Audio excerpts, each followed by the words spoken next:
What SESIP is looking to address is not a security problem per se, because there are other alternatives. What SESIP is looking to address is basically three fundamental scenarios. One of them is the scenario fragmentation.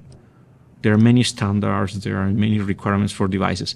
So it kind of makes sense that if you look under the hood, each of those devices will have components, common platforms, software, hardware, and it makes sense that you reuse the evidence that comes from those different components. It's just economy of scale. So if you validate a multi-purpose microcontroller that's going to be used in a consumer device and a medical device, by using this evidence, you address multiple use cases, and you have done just one security evaluation.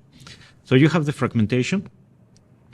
Obviously, for the developer who used the evidence from those evaluations, is the benefit that they can reduce their effort, time, cost-wise, when they have to validate the security functionality of their products. Just think from the perspective of the lab. So we get a product that we don't know anything about it. And now we have another product that we are familiar with the different components, or at least there is evidence. And what I mean we are familiar is not that we have been looking to that, probably some other party has looked into those components, but now we have evidence of the security functionality. So from that perspective, as a lab, we have to spend less effort trying to understand the product, because we can validate some functionality that is there by design. And obviously, one of the most important things is the scalability. If we wanted to test in detail every single device, that's not scalable. It's a very complex problem.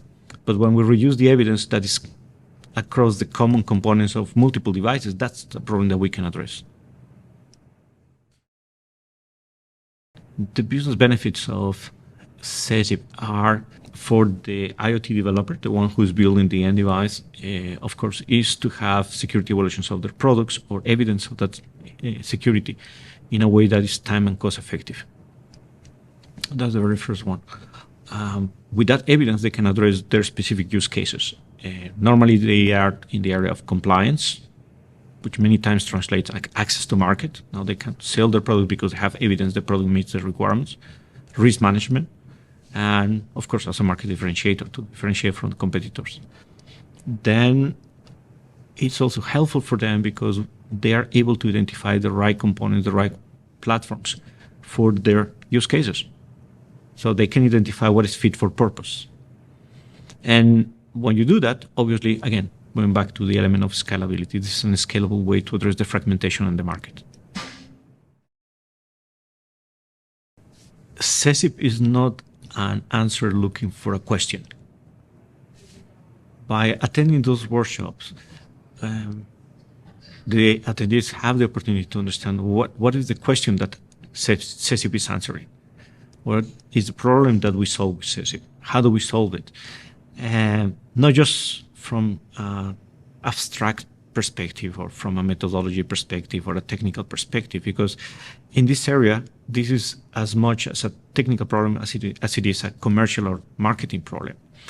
Attending the workshop is an opportunity to talk to users of the SESIP evaluations, both the people who is certifying their products to show their products are secure, and people who's using those certified components to build secure solutions.